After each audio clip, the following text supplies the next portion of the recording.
പിന്നെ ഞാൻ ഇൻസ്റ്റാഗ്രാമിൽ ടൈപ്പ് ചെയ്ത പോലെ മുട്ടിൽ ഇനി ഭക്ഷണത്തിന് മുട്ടുണ്ടാവില്ല എന്നാണ്. അപ്പൊ നമ്മുടെ ഓലൻ റെസ്റ്റോറന്റ് ഇന്ന് നിങ്ങൾക്ക് സമർപ്പിക്കാനായിട്ടാണ് നമ്മൾ രണ്ടുപേരും ഇവിടെ എത്തിച്ചേർന്നിരിക്കുന്നത്.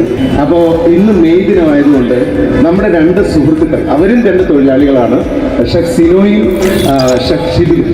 ഈ രണ്ടുപേരും ഇത്രയും നാളും തൊഴിലാളികളായി വർക്ക് ചെയ്തു, ഇനിയും തൊഴിലാളികളായി വർക്ക് ചെയ്യും. ഈ കിച്ചണിലായിരിക്കും അവർ മെയിനായിട്ട് ഫോക്കസ് ചെയ്യുക.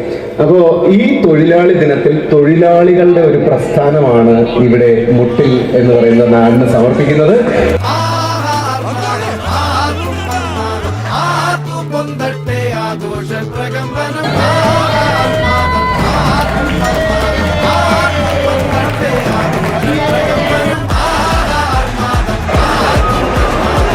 അങ്കമാലിക്കാരെ കയറിപ്പോരൂ, അങ്കമാലിക്കാരെ കയറിപ്പോരൂ. ഇന്ന് വയനാട്ടിലേക്ക് താമരശ്ശേരി ചുരം കയറി വരുമ്പോ കൽപ്പറ്റ മുട്ടിൽ തുറന്നിരിക്കുന്നു ഓലൻ റെസ്റ്റോറന്റ്.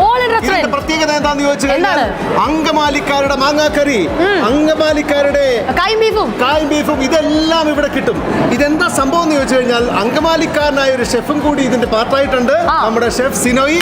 അതുകൊണ്ട് ടിപ്പിക്കൽ അങ്കമാലി മാങ്ങാക്കറി, അതുപോലെ ടിപ്പിക്കൽ കായും ബീഫും അങ്കമാലിക്കാരുടെ ഒരുപാട് സാധനങ്ങളുണ്ട്. അപ്പൊ നിങ്ങൾ ചുരം കയറി നേരെ വരുമ്പോ കൽപ്പറ്റ കഴിഞ്ഞ് മുട്ടിൽ ജംഗ്ഷനിൽ ഓലൻ നിങ്ങൾക്കായി തുറന്നിരിക്കുന്നു. അതെ, ഷെഫ് ഷിബിനും അതുപോലെ തന്നെ ഷെഫ് സിനയും ചേർന്നാണ് ഈ പ്രസ്ഥാനം നടത്തുന്നത്. എല്ലാരും വേഗം പോകുന്നു. അങ്കമാലിക്കാർ സ്പെഷ്യൽ ആയിട്ട് വന്നോണം. നമുക്ക് അലീഷേട്ടാ ഒരു ഡൗട്ട്, അങ്കമാലിയിലെ ഷെഫ് ആരാന്നാ പറഞ്ഞേ? അങ്കമാലി